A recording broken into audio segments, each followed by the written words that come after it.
আল্লাহ রাব্বে কারীম বলেন ওয়া'বুদুল্লাহ ওয়া লা তুশরিকু বিহি শাইয়্যা ওয়া বিল ওয়ালিদাইনি ইহসানা ওয়া বিযিল কুরবা ওয়াল ইয়াতামা ওয়াল মাসাকিনি ওয়াল জারি যিল কুরবা ওয়াল জারিল জুনুবি ওয়াস সাহিবি বিল জামবি ওয়া বিনিস সাবিলি ওয়া মা মালাকাত আইমানুকুম ইন্নাল্লাহা লা ইউহিব্বু মান কানা মুখতালান ফাকুরা। সুবহানাল্লাহ। আল্লাহ বললেন, পৃথিবীর মানুষ শোনো, আমি তোমাদের একটি আয়াত কারিমার মাঝে 11টি কাজ করাকে ফরজ করে দিয়ে দিলাম। আমি সর্বপ্রথম যেই কাজখানা ফরজ করে দিয়েছি, শুনে রাখো, জেনে রাখো রে, 1 নম্বরের কাজ হচ্ছে ওয়া'বুদুল্লাহ, বান্দা তুমি আল্লাহর ইবাদত করবে। সুবহানাল্লাহ। 1 নম্বরের কাজটা কি? বান্দা কার ইবাদত করবে? আরো জোরে বলেন, কার? কোনো দেবদেবীর, কোনো মূর্তির, কারো ইবাদত? শুধু একজনের ইবাদত চলবে। তিনি কে? আরো জোরে বলেন, তিনি কে? আমরা তো এখন বিভিন্ন সময় বিভিন্ন জায়গায় গিয়ে মূর্তির সামনে গিয়ে শুকুর গুজারও করি, শুকুর গুজারও। কিন্তু আল্লাহ পাক রব্বুল আলামিনের দরবার ছাড়া কোনো দরবারে শুকুর গুজার, আল্লাহ রাব্বে কারীমের দরবার ছাড়া অন্য কোনো দরবারে উপাসনা নাই, উপাসনা। আল্লাহ বলেন ওয়া'বুদুল্লাহ, বান্দা শুনে রাখো, 1 নম্বরে আল্লাহর দরবারে তোমাকে মাথাকে অবনত করতে হবে, তোমাকে আল্লাহর দরবারে ইবাদত করতে হবে, বন্দেগী করতে হবে। অন্য কোনো দরবারে গিয়ে যদি তুমি তোমার মাথাকে নিচু করে দাও, যদি তুমি সিলিন্ডার করে হয়ে যাও, আমি আল্লাহ পাক রব্বুল আলামিনের সাথে শিরকি করা হবে।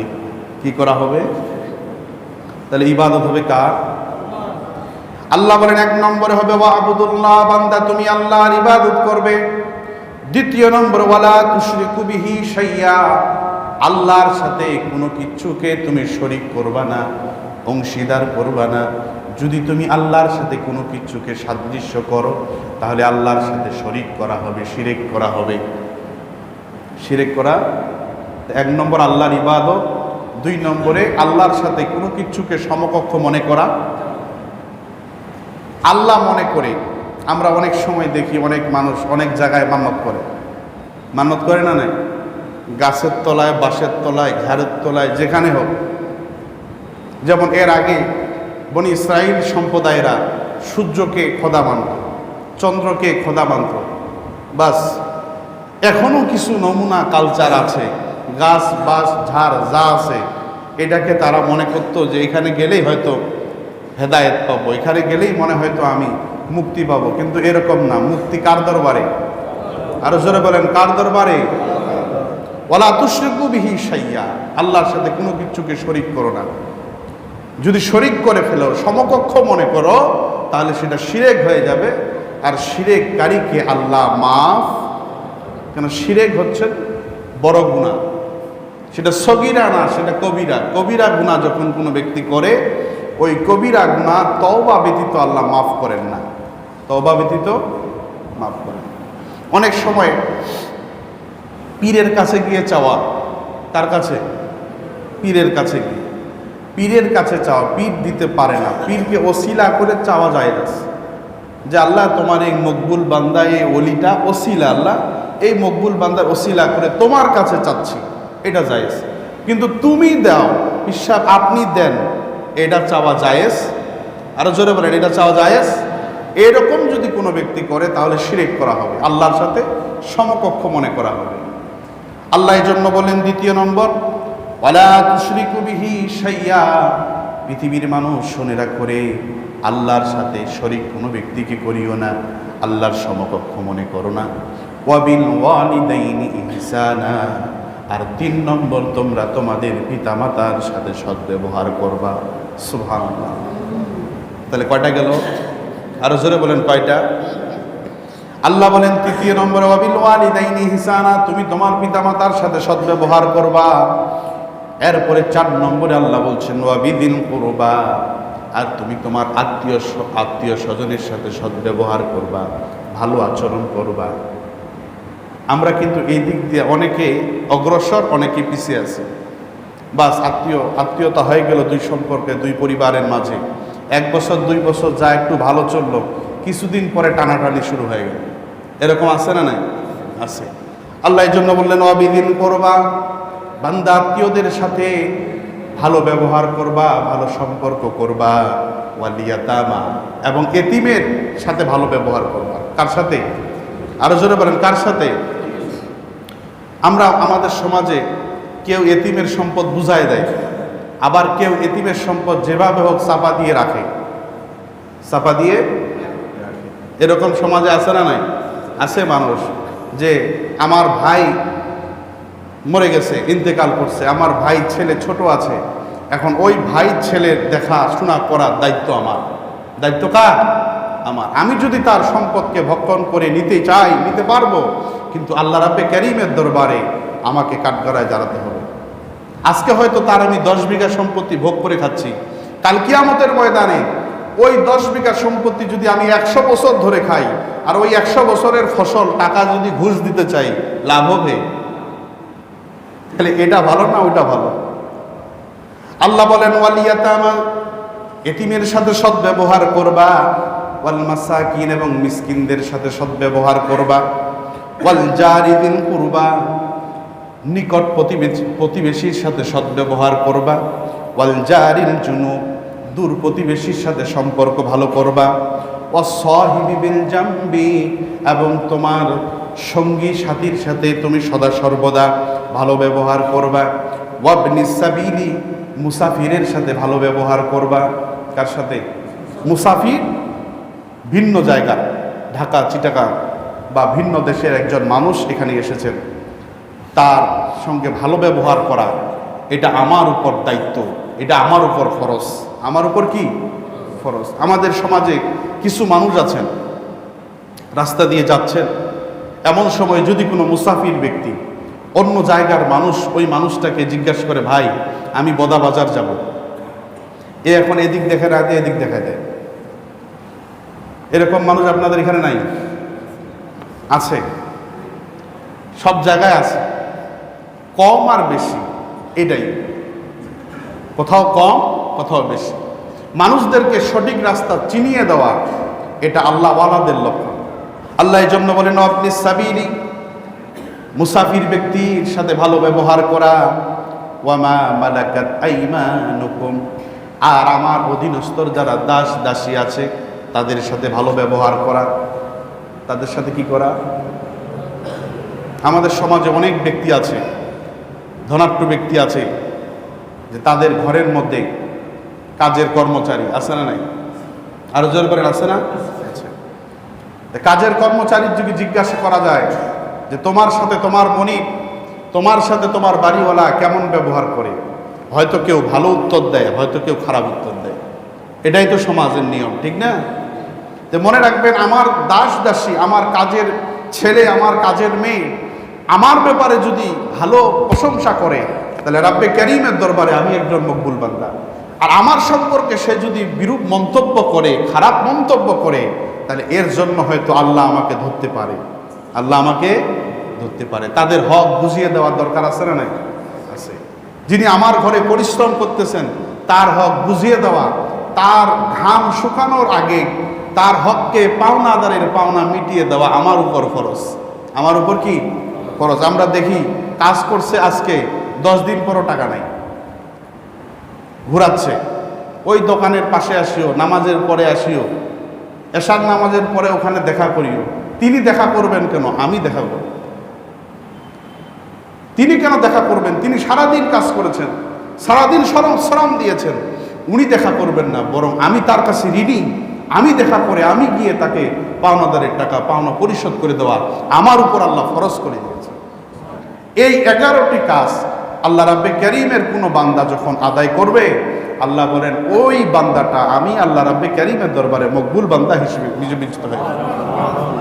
আমাদের প্রত্যেকের ঘরের পাশে প্রতিবেশী আছে না নাই? আছে। তো আমাদের ঘরের পাশে কত ঘর পর্যন্ত ঘর থাকলে প্রতিবেশী হবে? 100 হতে পারে। অর্থাৎ আমার ঘরকে কেন্দ্র করে চতুর্পাশে যতগুলি ঘর আছে, বাড়ি আছে, এটা হচ্ছে আমার প্রতিবেশী। এরা হচ্ছে আমার কি? আরো জোরে বলেন, এরা আমার কি? প্রতিবেশী। রাসূলুল্লাহ সাল্লাল্লাহু আলাইহি সাল্লামের একজন সাহাবী হযরত জাবের রাদিয়াল্লাহু তাআলা, ওনার কাছ থেকে ইমাম বাজ্জার রহমতুল্লাহি আলাইহি বর্ণনা করেন যে প্রতিবেশী, রাসূলুল্লাহ সাল্লাল্লাহু আলাইহি সাল্লাম বর্ণনা করতে গিয়ে বলেন যে প্রতিবেশী 3 শ্রেণীর হয়। কয় শ্রেণীর হয়? আরো জোরে বলেন, কয় শ্রেণীর? একজন প্রতিবেশী হচ্ছে অনাত্মীয় অমুসলিম প্রতিবেশী। সে আমার আত্মীয় না, আবার আমার ধর্মের ব্যক্তিও না। এ আমার বাড়ির পাশে বাড়ি করে আছে, সেটা হতে পারে হিন্দু, হতে পারে বৌদ্ধ, হতে পারে খ্রিস্টান, সে যে ধর্মেরই হোক। এই ধরনের একটা প্রতিবেশী। আরেক প্রতিবেশী হচ্ছে অনাত্মীয় কিন্তু মুসলিম প্রতিবেশী। আরেক শ্রেণীর প্রতিবেশী হচ্ছে আত্মীয় আবার মুসলিম প্রতিবেশী। প্রতিবেশী কয় ধরনের? আরো জোরে বলেন, কয় ধরনের? আল্লাহর হাবিব বলেন, শুনে রাখো, 3 ধরনের প্রতিবেশীর মধ্যে প্রথম নম্বরের প্রতিবেশী অনাত্মীয় মুসলিম প্রতিবেশীর হক একটা। কয়টা? মুসলমানের কাছ থেকে তার হক পাওয়ার একটা, কেননা সে আমার প্রতিবেশী হিসেবে তার একটা হক। সে আত্মীয় নয়, সে মুসলিম নয়, এই হিসেবে তার হক পাওয়ার কথা না, কিন্তু সে যেহেতু আমার বাড়ির পাশে তার বাড়ি, এজন্য তার হক আছে, এজন্য তার কি আছে? হক আছে। আল্লাহর হাবিব বলেন, 2 নম্বরের প্রতিবেশী হচ্ছে অনাত্মীয় মুসলিম প্রতিবেশী। এই ব্যক্তির হক হচ্ছে 2টা, এক হচ্ছে মুসলিম, 2 নম্বর হচ্ছে প্রতিবেশী। 3 নম্বরের প্রতিবেশীর কথা আল্লাহ রাসূল বলতে গিয়ে বলেন, আত্মীয় মুসলিম প্রতিবেশীর হক 3টা, এক হচ্ছে আত্মীয়, 2 নম্বরে মুসলিম, 3 নম্বর প্রতিবেশী। রাসূল কেমন করে প্রতিবেশীর তাগিদ দিচ্ছেন যে আমার ঘরের পাশে যে ব্যক্তি হবে, যাদের ঘর হবে, বাড়ি হবে, তারা আমার প্রতিবেশী হবে, তাদের প্রতিও একজন মুসলমানের দায়িত্ব আছে। আছে না নাই? আল্লাহর হাবিব সাল্লাল্লাহু আলাইহি সাল্লাম একদিন সাহাবায়ে কেরামকে সামনে নিয়ে আছেন। আল্লাহর হাবিব বলেন, ওয়াল্লাহি লা ইউমিনু, ওয়াল্লাহি লা ইউমিনু, ওয়াল্লাহি লা ইউমিনু, আল্লাহর কসম ওই ব্যক্তি ঈমানদার নয়, আল্লাহর কসম ওই ব্যক্তি ঈমানদার নয়, আল্লাহর কসম ওই ব্যক্তি ঈমানদার নয়। সাহাবায়ে কেরাম আশ্চর্য হয়ে গেলেন। হঠাৎ রাসূল বলছেন, আল্লাহর কসম ওই ব্যক্তি ঈমানদার নয়, আল্লাহর কসম ওই ব্যক্তি ঈমানদার নয়।